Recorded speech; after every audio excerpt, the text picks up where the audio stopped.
if you follow me on Instagram, you know that I was walking around the neighborhood in the mornings, picking up all kind of stuff from the ground and drawing it. And at the same time taking a course in botanical illustration. That is long and tedious, but I was interested in that, so that's helped me to experiment a little bit. Also, when I launched Patreon, I thought I would do big videos, very often. I had the energy, but then I remembered that when I tried to do that before, that's what led me to burnout. So this time we're doing something small without any pressure, just tiny things, not full sketchbook pages, not massive drawings. And you can see how you can practice bit by bit without straining yourself too much. So today I picked this kind of thing. I'm not sure what it is, and I have no idea how it's called in English, but it's very interesting and I never picked this yet. So I'm going to try and sketch this little thing.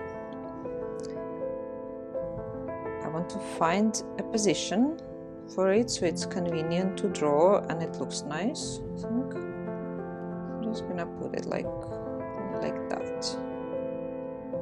It has a bit of lighting from above, it's not very helpful, but I'll put some of the photos. I'll take some of the photos and put it under this video, so you can follow me if you like. I'm going to lightly sketch the outlines, so I don't have to think about it. For those who know me or studied with me before, you know that I was always against the pencil, but that only is true if you really want to practice your hand-to-eye coordination and be good really, really quickly. If you don't have such a pressure, there is absolutely nothing bad in using a pencil. Besides, you don't have to do everything with it and draw every single detail, but it can help, So I'm going to just lightly mark things. We're not going to do a realistic drawing today. It's just realistic enough, but it's not going to be a botanical illustration. Now let's see what colors we will use. I'm using this brush. It's silver black velvet from Sri Lanka, number 10. It has amazing tip. I really, really love it. I just bought it and so far it's been just amazing. I think it's synthetic, so it's not natural fiber. Let's see. I would definitely use violet here. I'll put the descriptions of the colors I use below this video, so you can find exactly what I was using. And then mixing it with burnt umber, that becomes this nice brown.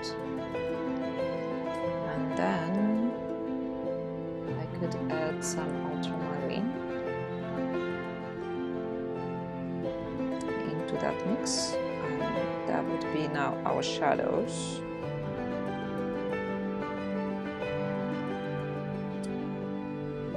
And this might be pretty much it, actually. Maybe a little bit of light blue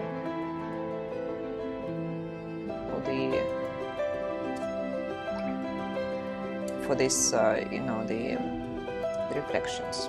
I'm going to just cover it with blue first.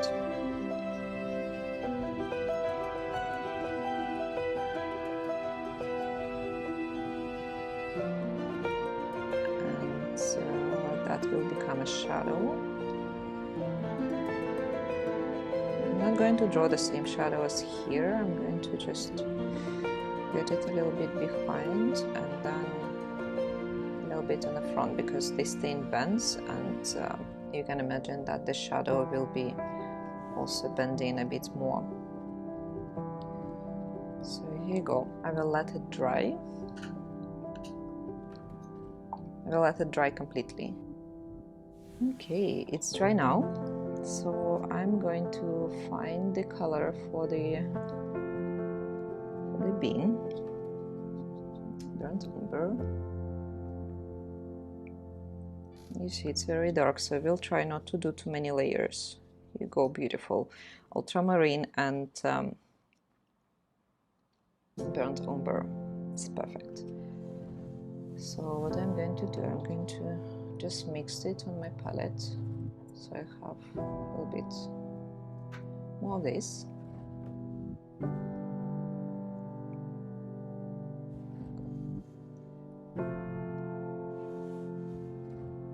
It's very dark, so don't be afraid to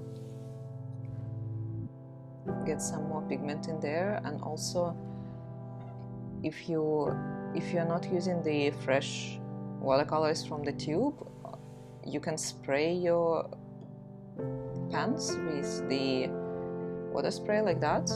Like you just take and you do that and let it sit a little bit, so your watercolor will become much softer. And I'll start with a bit of more of burnt umber, so I have a bit of more of a brown color. And then make sure there's a lot of water in there too.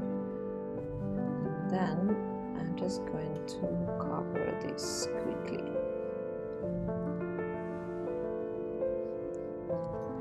And then add a bit more ultramarine as I go.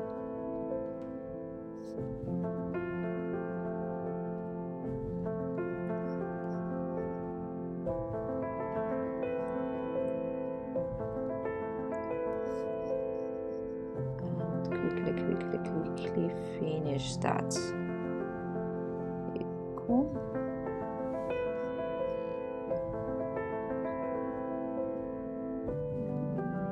Have a bit of a tip here. So before it dries, you quickly wash your brush, squeeze it out, and we do our beans.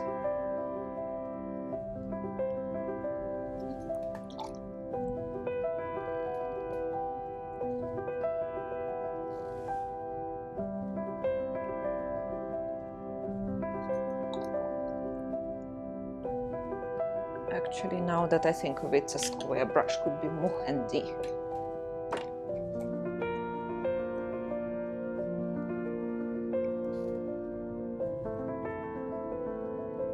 And you just wipe it out until you see the streaks. Do the same on the bottom of each. You see these little rounded things, they have reflections from the paper, so you do that too. Do it a little bit more again.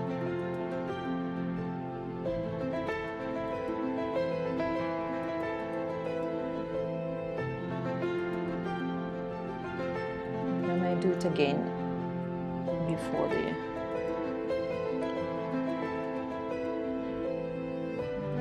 paint dries out.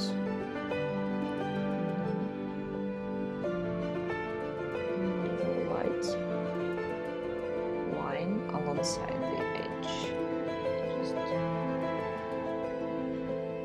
So my paper is 300 gram Fabriano Artistico paper, so it works and responds really well to the lifting and to the lifting of color. If you have a different type of paper, you might want to experiment with professional watercolor paper. If not, the colors might not lift that well on some papers, so that's nothing to do with your skills. It's just knowing your paper.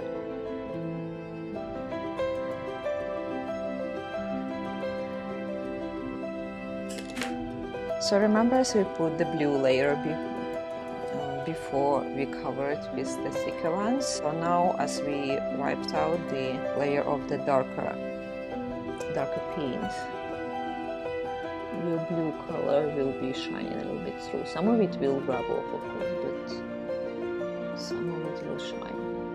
Just using the same paint.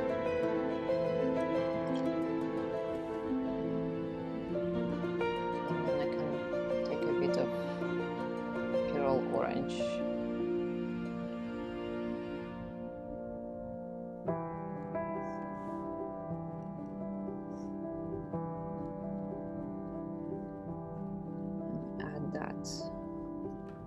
Just mix it with already existing mix a little bit, so it's not so bright, and then you can maybe even with some yellow. I have like Indian yellow there a little bit.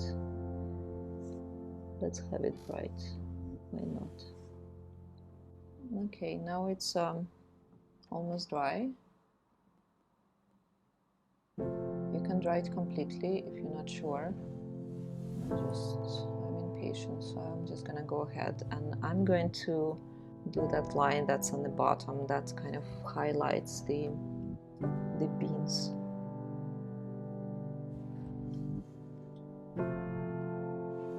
To make them shine a little bit.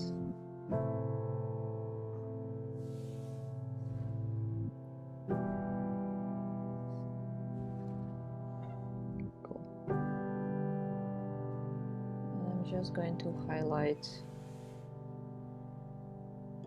a few others.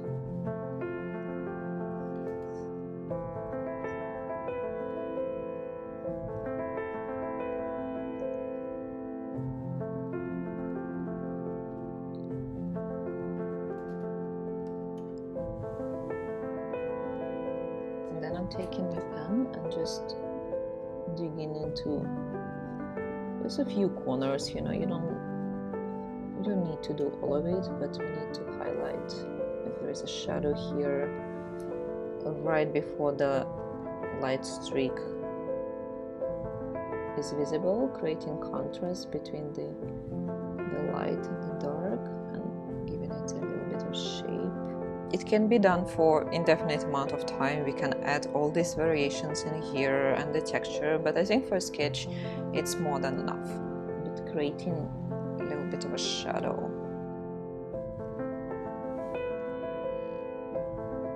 I have some mix on the palette and I'm just going to use it.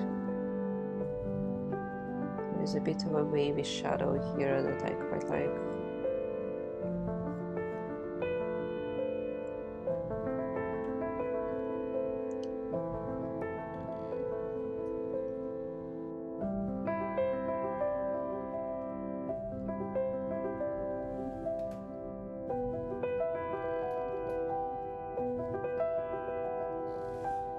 I'm just going to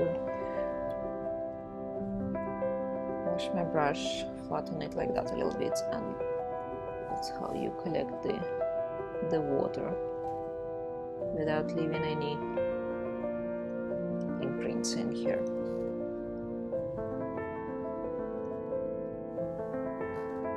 Here you go. I suggest we stop there. Next time I'll show you some other way of doing the same thing, which hopefully will be a little bit more easy than this, but hope you enjoy that. See you next time.